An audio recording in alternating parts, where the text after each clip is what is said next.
What is up, my wonderful friends? Let's see if we actually have the good connection all the way through. Before we get started this evening, I want to make sure that you guys know that I film this every single Wednesday at 9:30 Central right here on TikTok. I film it live, and then it's posted, hopefully, by Friday on YouTube. And I'm changing the format just a little bit of how I'm doing this and so on because YouTube.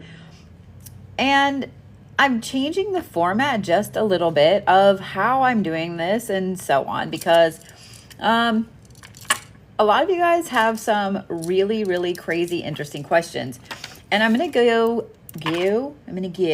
go back through the Ask a Bodhi post that's on my TikTok profile.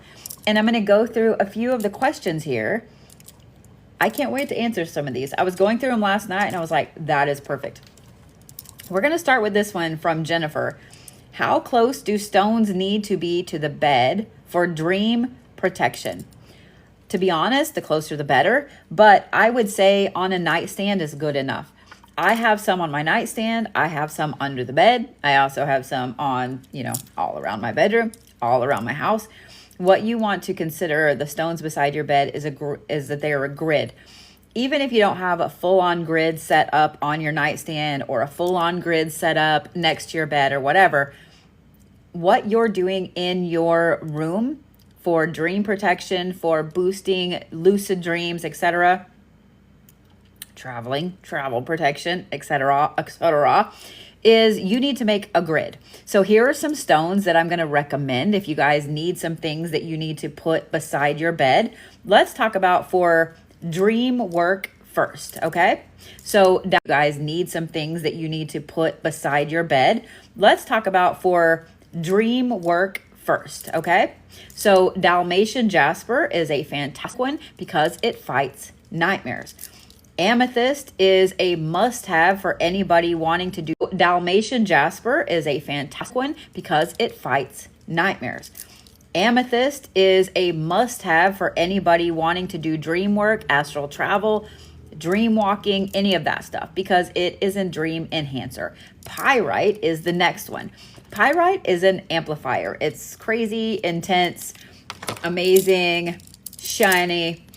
And then pyrite is an amplifier. It's crazy, intense, amazing, shiny. And then the last one I'm going to say for dream work is clear quartz because it's going to amplify all of the rest of them. So you could actually take those few. And then the last one I'm going to say for dream work is clear quartz because it's going to amplify all of the rest of them. So you could actually take those few stones, get you some tumbles, and make a small grid beside your bed. Now let's talk about for dream protection. This also goes over into astral protection. So if you're astral traveling, astral projecting, you also want to have A, something to tether you, and B, something that is going to be a protectant, a shield for you, okay? First thing, anything black that you're drawn to, but I'm going to name a few in particular. You ready? One of the first ones being jet. Jet is a fantastic stone that helps to repel negativity. Smoky quartz is the next one. I know, not totally black, but the darker the smoky quartz, the better, especially dream-wise. I have a big, huge raw point that I keep beside my bed. It also goes places with me because you never know who's sleeping in a hotel next to you. I'm just saying what I'm saying. But smoky quartz acts like a shield, a barrier to keep negativity out. If you have Dalmatian jasper, then you already have black tourmaline, so you don't really have to worry about it. But I have a huge piece under my bed. Always recommend that. The other thing I'm going to say is obsidian. Obsidian. The sharper, the better, because obsidian not only acts as a protectant, a barrier. If you have a sharp piece, that also acts as an offensive piece. So if somebody comes and is causing issues with you dream-wise, whether it's someone in the astral plane, whether it's someone that thinks they're going to come into your dreams and do some shit and some stuff, you have that sharp-ass obsidian right there. I'm just saying. The other one I'm going to recommend is Apache tears, which is actually a form of obsidian. What Apache tears are is These come from usually New Mexico, Arizona. This is when the volcanoes there erupted a long time ago and spewed out all the lava, right? As you know, when a volcano erupts, as it spews out, it throws little pieces, little chunks of lava everywhere. That lava hits the limestone, hits the granite, hits everything around it, and cools.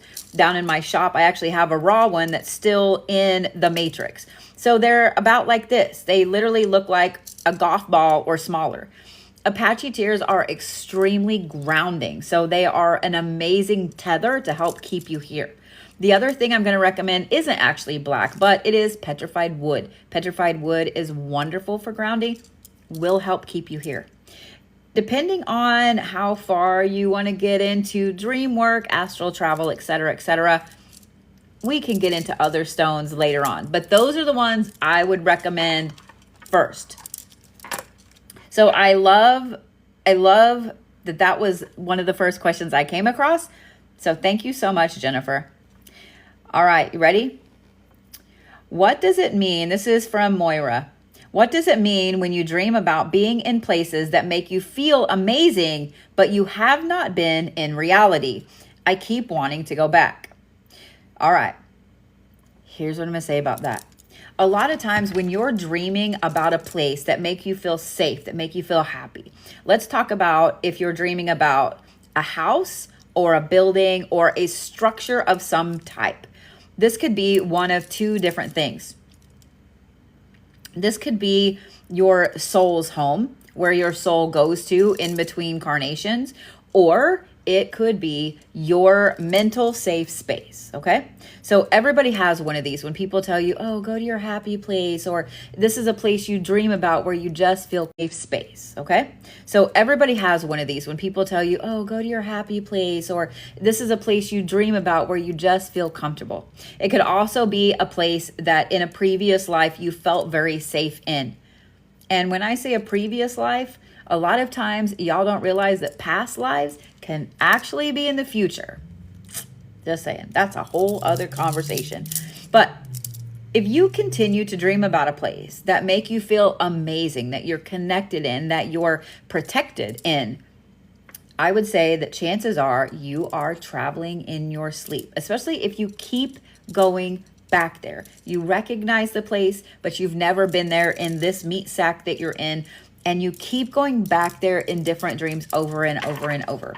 Either that is your soul's home and your soul's safe space, or you're traveling in your sleep and that is kind of your home away from home. All right. Mystic Ma said, my question is, I love my Moldavite necklace. It's changed my life. But can one wear it too much?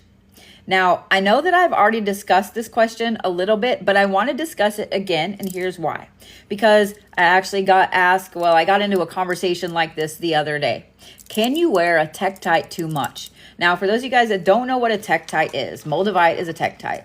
A tektite is a type of glass that's formed from a meteorite impact. So the heat of the meteorite hitting the earth solidifies stones and other things around it to make a glass. Moldavite just happens to be a specific type of glass that's green. It's from the former Czech Republic. There is Columbianite, which you guessed it is from Colombia. There are black tektite that come from almost every meteorite impact in the world. There's Libyan desert glass. There is a ton of different tektites. Tektites are known for their amazing strength and bringing in another aspect of the universe into your path. Does that make sense? So let's talk about Moldavite in particular. I have seen a lot of creators on here after Moldavite got super popular where they were like, oh, Moldavite is not what they said and blah, blah, blah. Bullshit, okay? Let's go ahead and just get that out of the way. If you Google spiritual meaning of Moldavite, one of the first things it's going to tell you is that it is for transformation. That is what Moldavite is for. I have a ring that I've worn for years. And to be honest, I don't even realize that I've got it on most of the time. I have worn it so much on a daily basis for so long that it doesn't really have an effect on me anymore. You get used to it. It's just like altitude. Think of Moldavite and getting used to a stone as going up the mountain, okay? When you are used to living, let's just say, we're just going to take Oklahoma as an example. Tulsa is about 600 feet above sea level. I live here. I've lived here for a long time. My body's used to it. I go to Colorado, let's say just above sea level. I live here. I've lived here for a long time. My body's used to it. I go to Colorado, let's say just to Denver. That is 5,200 feet above sea level. It is a full mile above sea level. So I just went from 600 feet to 5,200 feet. At first, I'm going to feel out of breath. I'm going to realize how out of shape I am. I can't breathe very well. I get tired easy, etc., right? After a couple weeks, I get acclimated to that 5,200 feet. And I'm starting to feel better and better and better. It's just like when you get Moldavite. When you first get Moldavite, that bitch is going to fling you around like a rag doll. I'm not kidding. Welcome to Moldavite. Now, the bigger the piece, the bigger it's going to fling you around. But not saying that a little piece won't transform your life in an amazing, amazing way. I almost said horrendous. But an amazing way. And here's why I say amazing. When I first got this ring right here, within just a few months, like Christmas to March, so what, 3 months, 4 months, within that few amount of months, words are not my friend right now, my whole life, complete 180, 360, 920, whatever you, all the ways, okay? And at first I was like, this sucks. This is stupid. This is terrible. And then all these amazing things started to happen. Moldavite first will remove every single thing in your life that is holding you back and will replace it with something better. So if you get Moldavite and then suddenly all of these things start to remove themselves from your path, know that something amazing is fixing to come into your path. Okay? So there's that. Now, back to the altitude Moldavite story. As you get used to the altitude of that transformation of that Moldavite, it's pretty easy for this to stop having an effect on you. It'd be like if you were living, let's say you go from Oklahoma, from Tulsa to Denver, you live there for 6 months, you're not going to even pay attention that you're at a higher altitude anymore. You might go back to Tulsa and you might visit and you might hang out and you might go back to Denver. If you're only gone for a week, your body's not going to change that much. You see what I'm saying? Now, you go up to the top of Long's Peak or Pikes Peak or any other of the 14,000s up there, you're going to feel that. You're going to feel that. So let's say you have this piece of Moldavite, kind of stops working. You're like, you know what? I don't want to wear it anymore. And you get a new piece. You have to get acclimated to that piece. Okay? So if you're wearing it all the time and it's no longer working for you, then I would add something to it. Add a Tektite to it. Change out the piece of Moldavite. Whatever you need to do. Does that make sense? All right, let's see here. Oh, I love this one. Emerald 081100 says, my son sees shadow people in our house. He doesn't like spending time in his room and it bothers him when he tries to sleep. What can I do to help him? Okay. So first of all, and some of you guys were on my live, I think it's been a couple weeks ago, where I had some people come in with a little girl that was having this exact problem. Here's what I'm going to recommend. These are the steps I'm going to recommend, okay? They do not have to be done in this order. First, I would love for you to talk to your kiddo. Ask him to describe the shadow people that he sees, specifically their eyes. A, does he see their eyes? Do they even have eyes? B, if they do have eyes, what color are they? Are they red? Are they yellow? Those are the two main colors you're going to see. Usually, they either don't have eyes or they're red or yellow. Like I rarely ever hear them another color, but it just depends, okay? Here's why. If you can see their eyes, if they actually have eyes, that's not just a shadow person. That tells me that that's something from the astral plane. And I'm sure you guys are like, well, how the fuck do you know that that's something from the astral plane? Hi, my name is Bodhi, and I have a brain that is broken. I have epilepsy. I have temporal lobe epilepsy. I've been traveling in my sleep on purpose, involuntarily, and all kinds of other ways for 30 years, almost 30 years.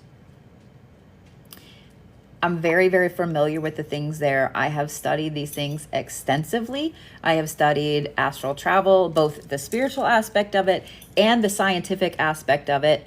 Y'all can find some amazing things in the CIA database. Just saying what I'm saying. But I've studied it extensively, okay? If they have eyes, if your child can see the eyes of the thing in the room, that is not a shadow person. That is something from the astral plane. My nose is itching. Somebody's talking about me. Now, let's talk about if it's a shadow person. They don't see their eyes, okay? That's a shadow person. There are a whole bunch of different things that need to be done with a shadow person because that is technically a haunting. Even though a shadow person is something different than a ghost or entity, it could be a ghost or entity trying to communicate with your child. It could be a ghost or entity that is on a residual haunting, and that's why he keeps seeing it in his room. That's a whole other ball of wax. If you can see its eyes, that's different. This tells me that your kiddo is very special, that your kiddo is traveling in their sleep and they may not even realize it. It tells me that your kid, scientifically, this is what I've found, either has ADHD, ADD, is epileptic, is on the spectrum, or has some other form of neurospasticity going on in here. If that's the case, then you need to instill a lot of personal power in your kid. Okay? You need to explain to your kiddo that they are very special, that they are very talented, and that the reason this thing keeps following them, keeps coming into their room and so on, especially at night, is because they've been going to this thing's land. Explain it like a game of Candyland, okay? Your kiddo, instead of staying in his room at the starting point, has decided that he's going to go into King Candy's whatever. He's going to go over here to the chocolate waterfall, or he's going to go over here to the candy cane mountains or candy cane forest. Do you see what I'm saying? Explain it to him like that. So the beings that live in the candy cane forest want to know why there's a human kid in their forest. Some of those beings are talented enough to be able to come and be like, hey, why are you in my candy cane forest? Chances are very high, in fact, like almost 100%, that the being that is following your kid back from the astral is way more afraid of your kid than anything else. And you need to reiterate that to your kiddo, okay? Your kid holds all the power. So your kid needs to make sure that they put their foot down and they say, you're not allowed in my room. Don't bother me. Tell them to go away.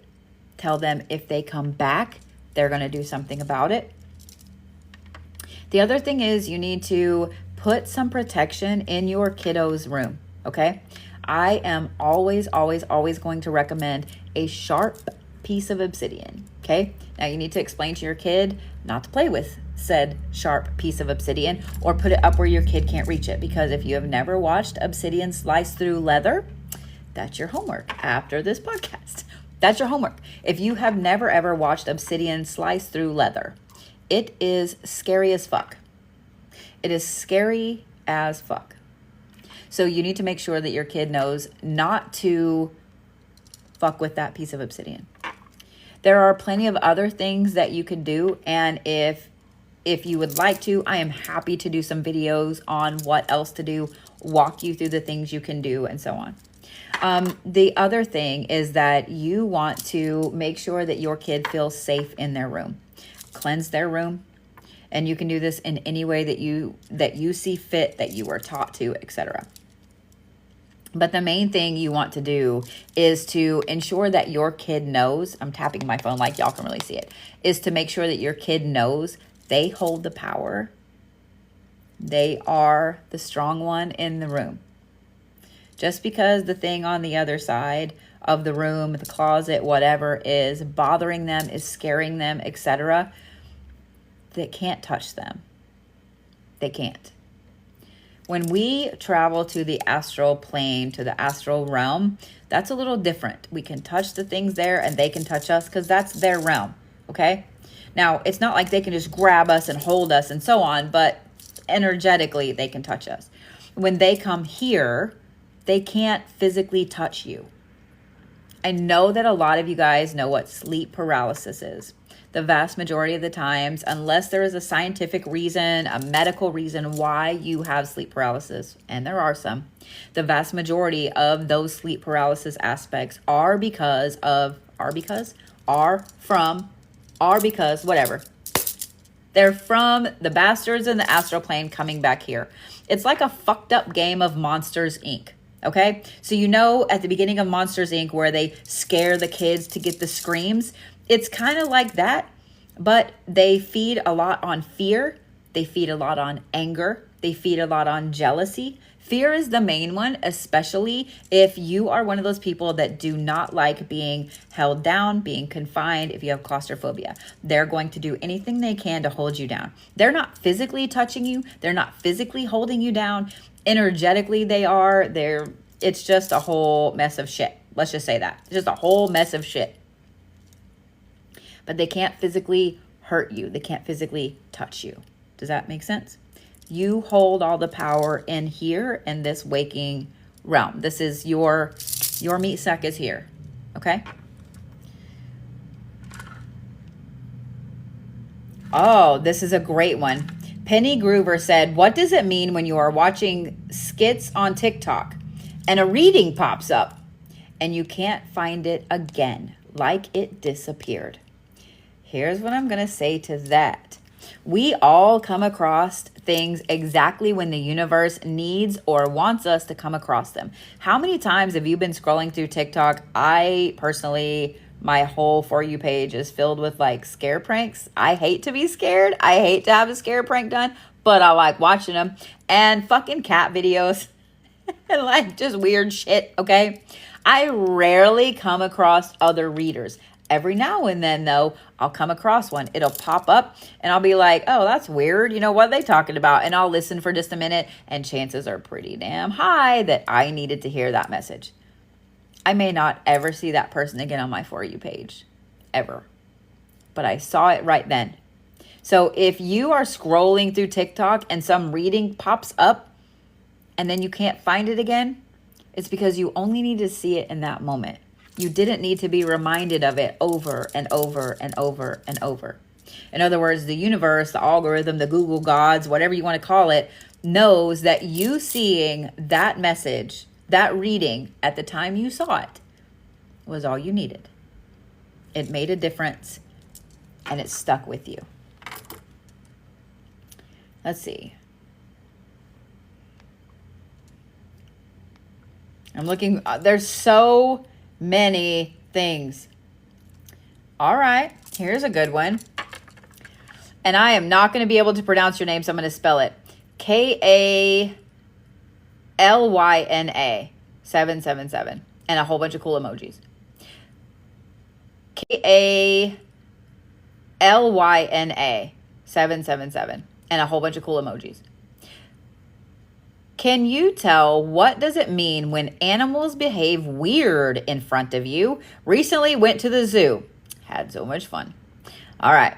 For those of you guys that are really, really crazily empathic, those of you guys that have mediumship gifts and abilities, those of you guys that channel, those of you guys that are readers at all. In fact, if you are in tune with your spiritual self, at all, chances are animals are going to act weird around you. They are either going to absolutely love you and be drawn to you, or they're going to be offended by you. Now, this comes in some weird forms. For the most part, it's going to be the first, okay? They're going to show off in front of you. They're going to want to get your attention. They're going to want you to touch them. How many times have you gone over to a friend's house and they're like, wow, my cat hates everybody, but they're all over you? How many times has that happened? Oh my gosh, man, my dog never really comes up to anybody, but they're climbing all over you, letting you love all over them. How many times has that happened? How many times has that happened? How many times have you been sitting out in a park or whatever, and you look around and you realize there's like 15 birds sitting around you. There's a squirrel right by your foot. You're feeling a little Disney princessy, etc. This is because animals know who they're safe around and who they're not. They trust their guts. They trust their intuition because that's their main source of, am I here or am I unalive squished? Okay. Now, when you go to the zoo, you're around a ton of different animals that you're not normally around in the wild. If you live in Oklahoma, you're never going to encounter a lion in the wild. If you live in Alaska, you are never going to encounter a giraffe in the wild. Do you see what I'm saying? If you live, well, anywhere, and you go to a zoo, you are going to come across animals that you are never going to encounter in the wild. Depending on your level of gifts, depending on how heightened your gifts and abilities are, will depend how those animals react. I have seen animals, you know what? I'm going to tell a story time. This one time at band camp, So animals can also tell if you're a good person or not. Remember how I said that animals trust their gut? Animals are very quick to tell if someone is a piece of shit. They are. How many times have you had someone come to your house, maybe your friend brings a new boyfriend over, and the entire time your dog growls at that person? Your dog didn't growl at anybody. How many times have you had somebody come to your house, maybe brings their brother or somebody, and I don't know why I just keep saying dudes, but maybe because the story is about a dude. They bring someone over and your cat hisses and claws at them, and your cat never does that. How many times? Okay. So here's the story. This one time I was at the Oklahoma City Zoo, and I was there with my family. We're all walking around, and we go into the gorilla habitat. They have a huge silverback gorilla, or they did at this time. And when I say huge, I mean huge. Like if this thing stood full up, he was probably 6.5 foot tall. And if y'all have ever seen a larger gorilla, they're scary. They're scary animals. So there's a obviously very large, thick plate of glass in between the enclosure and the little pavilion where the people are. So as we walked in, we're looking at other animals around behind. The gorilla enclosure's over here. We're walking around over here, right? We start hearing these people laughing. And then we start hearing this thud, thud, like really loud. Like the building is shaking kind of thud. So, of course, we have little kids with us. So we're like, what the fuck is that? So we turn around and we notice there's this huge man in a tank top with his all of his back hair sticking out at the gorilla enclosure. And he is egging this gorilla on. He's just standing there with his hands on his hips. Every now and then he flips the gorilla off. And this gorilla is taking a running start at the glass and banging on it with his hand. And this gorilla's hand was way bigger than my head. It got so bad that the zookeepers had to come in and clear everyone out of the building so they could let the animal calm down. We walked in with this guy. Him and his family walked in literally right before us. They went that way, we went this way. We never ever heard the man say anything, hit the enclosure, anything like that. And afterwards, outside, he was laughing about how upset that gorilla got, how threatened that gorilla was by him. Sir, that is not what happened. That gorilla could sense that you were a fucking dick bag in a tank top. So animals know. Animals know. You can ask any veterinarian, any vet tech, any zookeeper, anybody that works with animals, and they will tell you if your dog, your cat, your bird, whatever, doesn't like someone, there's a reason why. There's a reason why. If someone comes to my house, I have 2 older dogs. They are super chill. They're super happy. They love everybody. If they don't like you, I don't like you. I want you guys to think about that. All right.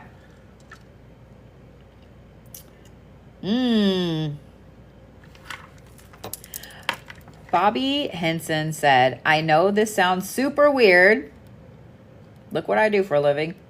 But in the past 4 months, you have been in my dreams. Not in a weird way. I just don't know why. Bobby. Apparently you'll get out there in the astral realm and I got to come get you. Maybe stop going so far. Maybe stop pushing the boundaries.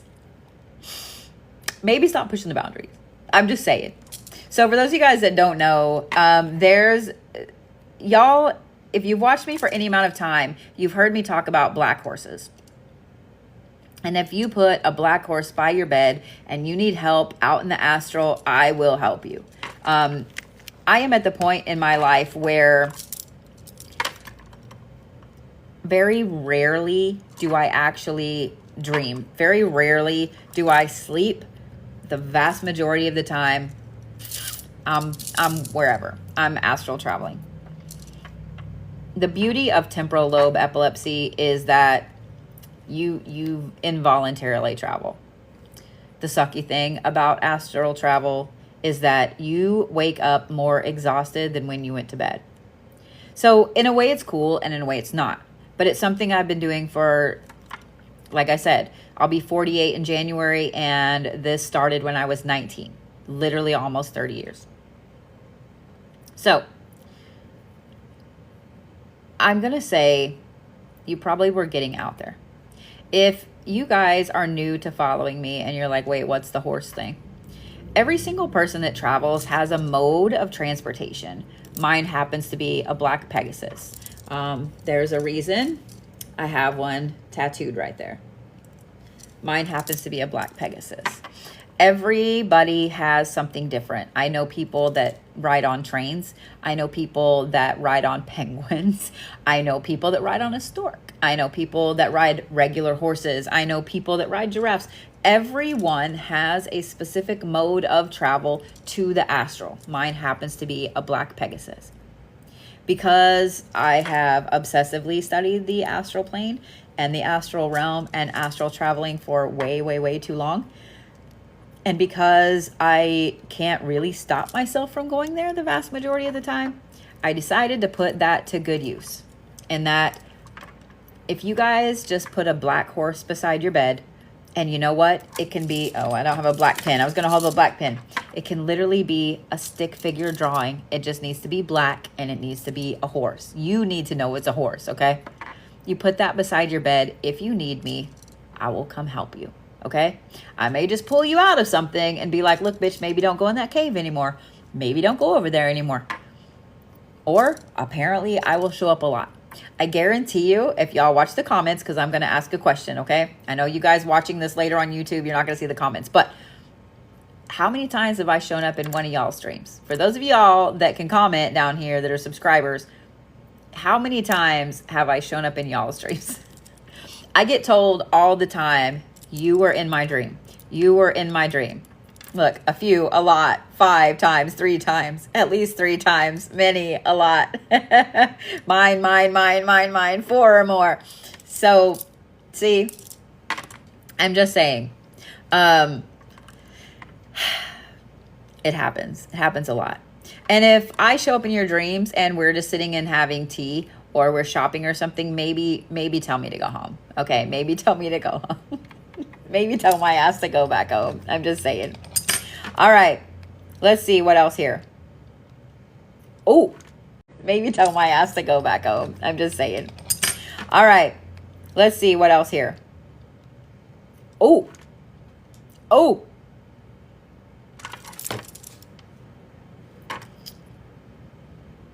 Anna Marie Edwards asked this, and this is something that I get asked a lot. Ready? How do you know if somebody put something on you? Nothing has gone right at all for me.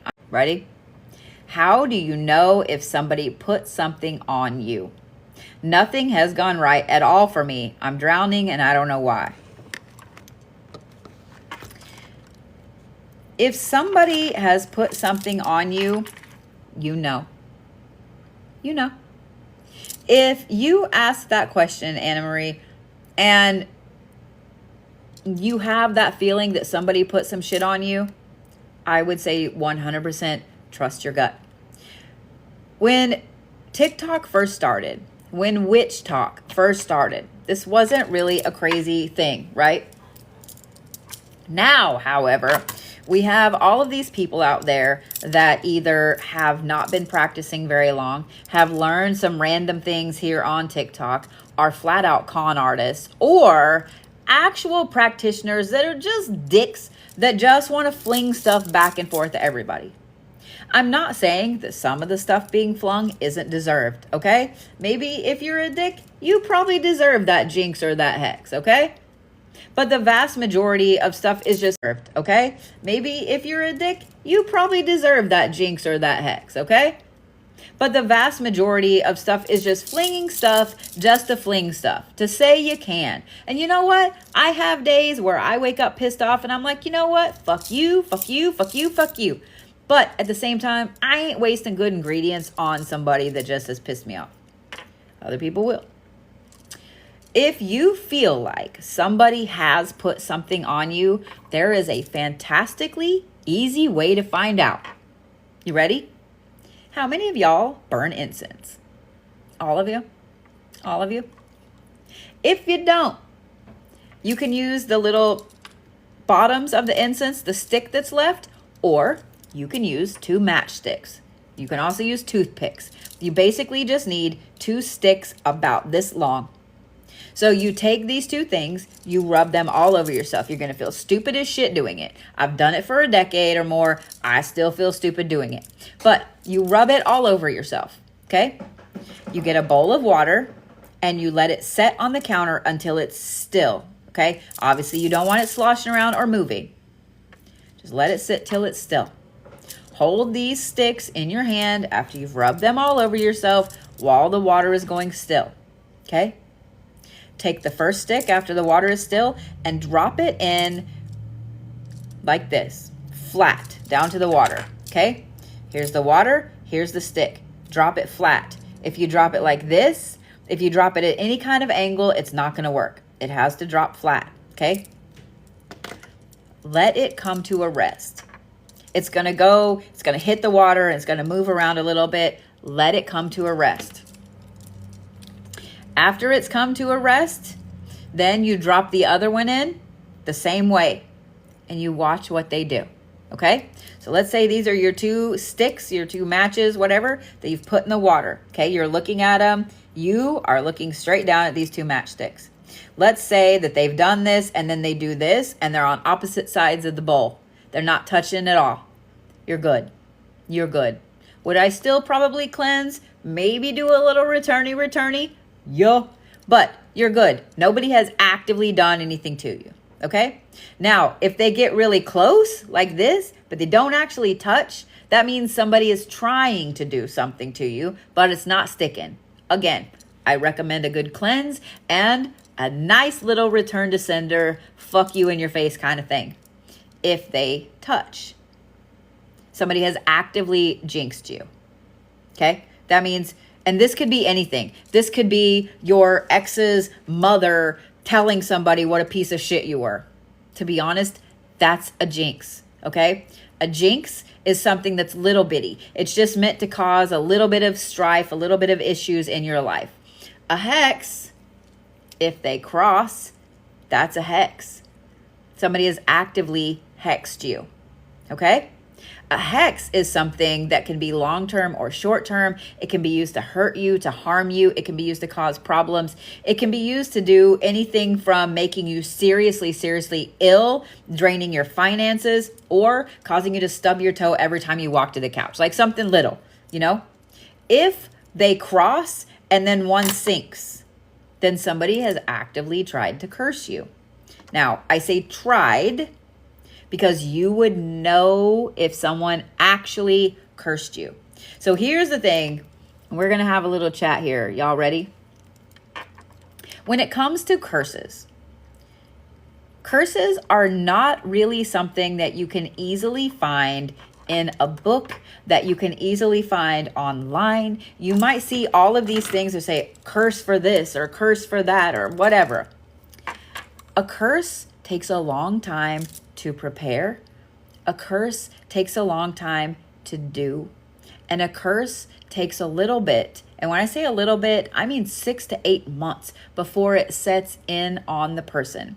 Curses are usually handed down by word of mouth.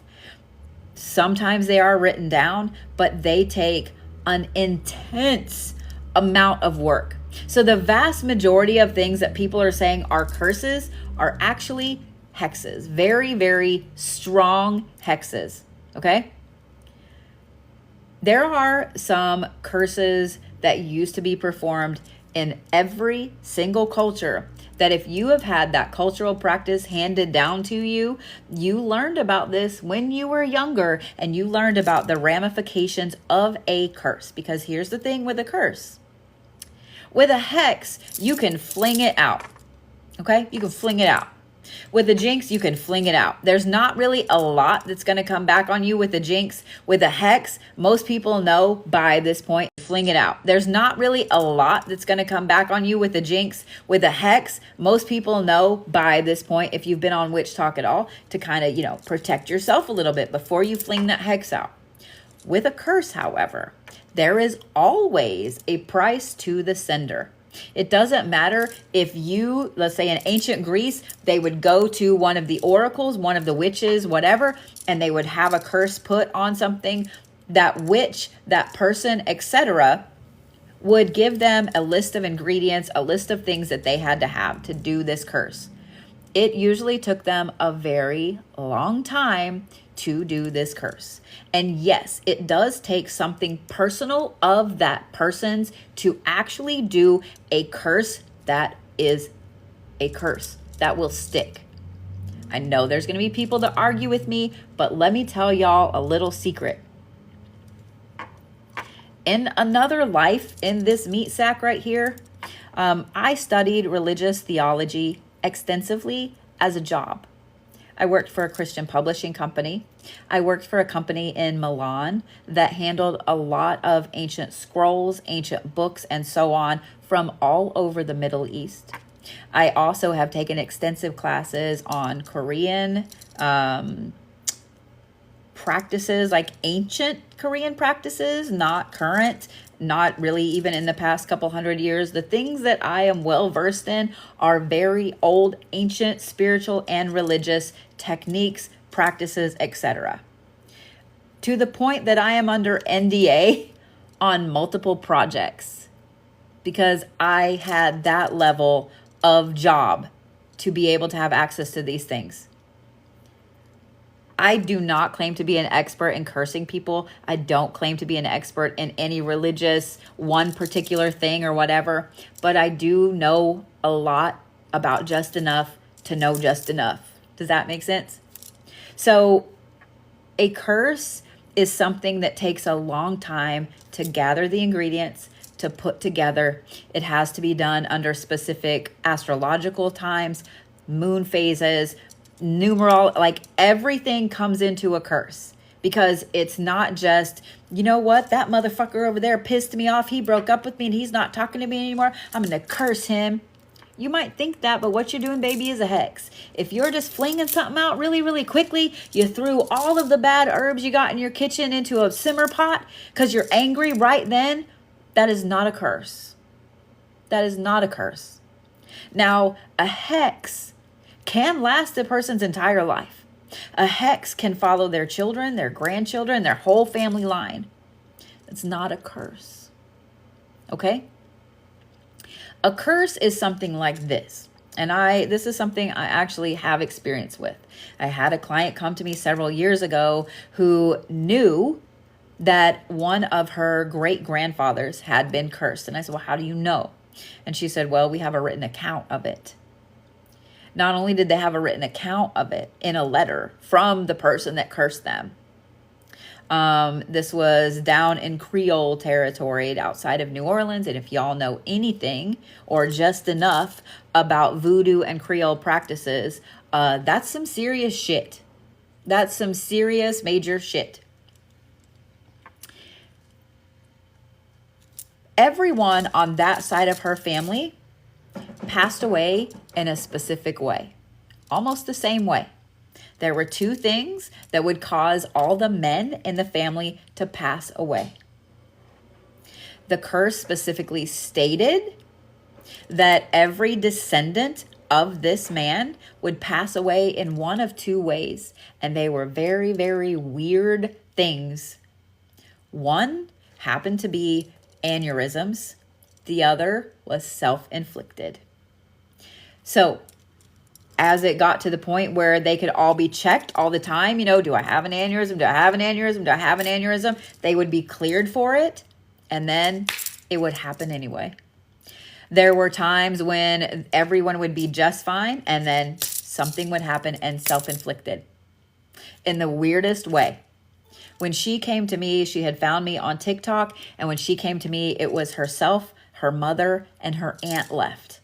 And while I was reaching out to friends that I had down in the quarter and in New Orleans, her aunt passed away from an aneurysm. That, my friends, is a serious fucking curse and was way outside of my pay grade.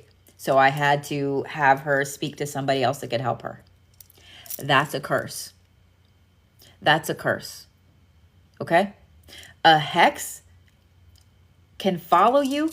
A hex could be, you know what? I hope everyone in your family, or I'm hexing you with everyone in your family having a club foot.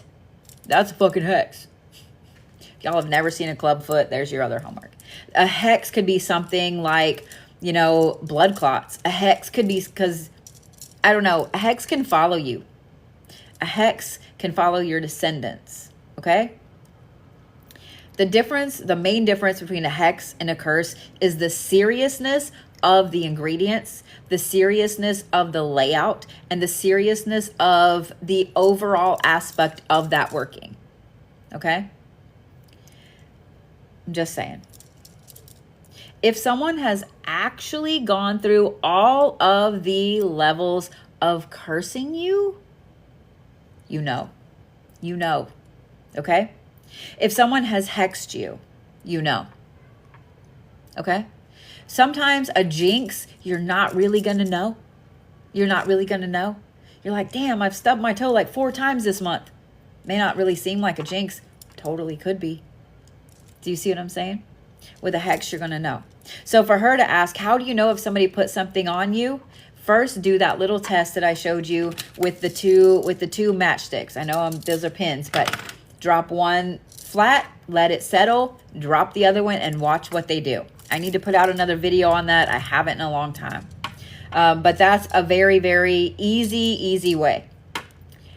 Todd M85 asks, my whole life, I've known things I had no way of knowing. While I've learned to trust them now, my question is, how do I develop it?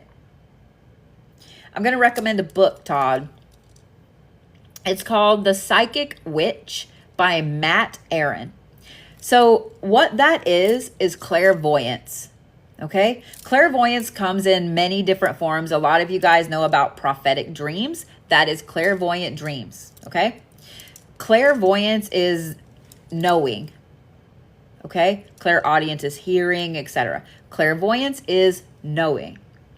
So if you find that you just know things and you don't know how you know the things, or you wake up from a dream and you're like, holy shit, that's clairvoyance.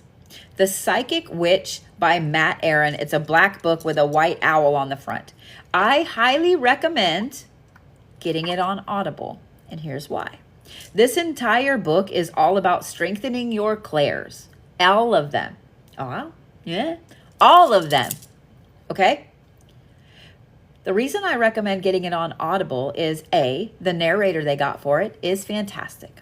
And B, there is a walkthrough meditation in one of the chapters that teaches you how to use all of your clairs at the same time. It helps you develop every single clair, and everyone has all of the clairs. Let's go ahead and talk about that real quick, okay? I despise the people that get on here and say, you have to be special to have clairs. No, you don't. Every single one of you, everyone that will ever exist and everyone that ever did exist has all of the clairs. You all have one that is stronger than the other, okay? How many of you guys are empathic? That's a clair. How many times have you heard hardened detectives or doctors or whatever talk about trusting their gut? That's a clair. Every single one of you has every single clair. You have one that's stronger than the other. And it always manifests when you're little and you trust it your entire life. Okay? What the Psychic Witch does is it tells you and teaches you about every single clair, and that meditation alone is well worth the price of that book on Audible. Okay? Spend the money. It's like 15 bucks, $14.95, whatever. Spend the money to get at least that one single book, because you can listen to that meditation over and over and over. And the more you listen to that meditation, the more you do that meditation, and the more you're using all of these clairs at the same time, the stronger they will get. You will very quickly figure out which one is your strongest clair. Obviously, for Todd, his is clairvoyance. You'll start to see where other ones will pick up very, very quickly. Okay? It is The Psychic Witch by Matt Aaron. It's a black book with a white owl on the front. Is my podcast on Spotify? Not yet. I should get on that. So currently, my podcast is on YouTube. It is under the Blue Bodhi. Please follow me on all the socials, especially on YouTube. Do not give in to any of the imposters, okay? I will never, ever message you for anything. But on YouTube, you'll also find a couple other things. Every single Monday night at 8:30, I do a Reiki session and I read for the Zodiac signs. I chop the Zodiac signs out, put those on YouTube. So if you miss it on Monday, you can usually watch it Tuesday, sometimes Wednesday, depending on how slow fucking YouTube is. There's also something on there called Road Ramblings. I like to talk. I also like to drive. And if you're like me, if you like to drive, then you know damn well that once your brain and your hands and your feet get occupied with driving a car, your mind starts to drift and think about all kinds of crazy shit, right? Road ramblings are a thing. There is a whole crazy amount of them on there as a podcast that you can listen to on YouTube as well. So, what other kind of questions? I'll answer 3 questions real quick before I get off of here. What other kind of questions can I answer for you guys here live on TikTok? I know there were a few up here, so let me go up and see here live on TikTok. I know there were a few up here, so let me go up and see really quick if I can find a couple. I know there were a few up here, so let me go up and see really quick if I can find a couple. I know there were a few up here, so let me go up and see really quick if I can find a couple. Let me see. Completely. Can you see Vlad? I actually don't know where he is. My kid's home, so he's probably in her room. I had something green floating in my room as a child and chased me. What would that be? My gut instinct would be to say that was Faye.